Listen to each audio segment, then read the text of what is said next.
মণিপুর জ্বলছে আর Delhi double engine সরকার কি নাকে তেল দিয়ে ঘুমোচ্ছে। ধিক্কার সেই প্রশাসনকে যারা গলা ভরা উন্নয়নের বলি আওড়ায় কিন্তু একটা রাজ্যের রক্তপাত থামাতে পারে না। প্রধানমন্ত্রী নরেন্দ্র মোদী শান্তি কি তাহলে শ্মশানের শান্তি? যখন একজন জননী রক্তাক্ত অবস্থায় আর্তনাদ করছেন, তার দুই নিষ্পাপ সন্তান কুক্ষিগত রাজনীতির বলি হয়ে মৃত্যুর কোলে ঢলে পড়েছে, তখন নরেন্দ্র মোদীর মন কি বাত কি ঘুমিয়ে পড়েছে?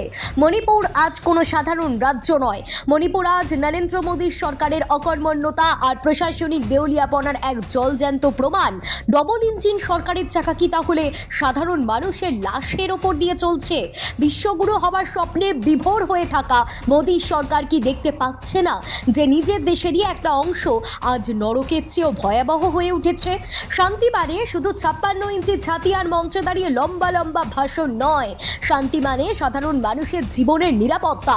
কিন্তু গত কয়েক মাসে মণিপুরের সাধারণ মানুষের কাছে ডবল ইঞ্জিন সরকারের প্রতিশ্রুতিগুলো কেবল কৌতুক ছাড়া আর কিছুই নয়। আজ যখন মায়েরা তাদের সন্তানদের হারানোর শোকে পাথর হয়ে যাচ্ছেন, তখন প্রশাসন ব্যস্ত ডেটা আর পরিসংখ্যান নিয়ে ব্যর্থতা ঢাকতে। কুক্ষিগত স্বার্থ আর উগ্র রাজনীতির যে বিষ ছড়িয়েছে, তার ফল ভোগ করতে হচ্ছে সাধারণ মানুষকে।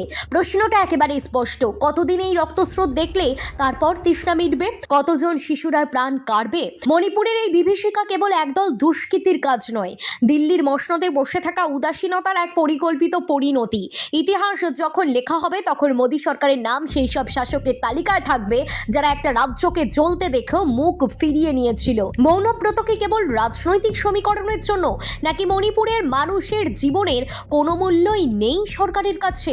এই ভিডিওর প্রতিটি শব্দ যেন দিল্লির ক্ষমতার সেই রাজনীতিকে নাড়া দিয়ে ওঠে। আমরা কেবল প্রতিবাদ করছি না, আমরা এই সরকারের মেরুদণ্ডহীনতার প্রতি ধিক্কারও জানাচ্ছি। যে সরকার নিজের দেশের মা বোনদের ইজ্জতি বাঁচাতে পারছে না, প্রাণ যাচ্ছে একের পর এক শিশুর।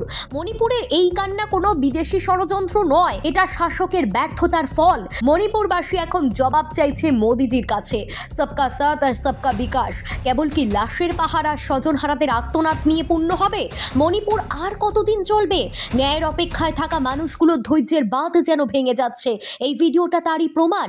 মনে রাখবেন, ক্ষমতার দম্ভে অন্ধ হয়ে যারা জনগণের কান্না শোনে না, জনগণ কিন্তু সময় মতো ঠিকই ইতিহাসের আস্থা খুঁড়ে নিক্ষেপ করে তাদের। মণিপুর বিচার চায়, আর সেই বিচারের কাঠগড়ায় আজ প্রধান আসামি আমাদের দেশেরই প্রধানমন্ত্রী, আমাদের দেশেরই সরকার। এই ভিডিওটা তো তারই প্রমাণ দেয়। Bureau report, talk to time. नमस्ते मोदी जी, हमारे honourable prime minister of India, आपको पता है जो आज हुआ है मणिपुर में? आपको पता है भी जो आज हुआ है मणिपुर में? आप बोलते हो कि पीस है, आप बोलते हो कि शांति है, but where is that peace? What kind of nonsense are you talking about that your government is talking about? Today a mother was injured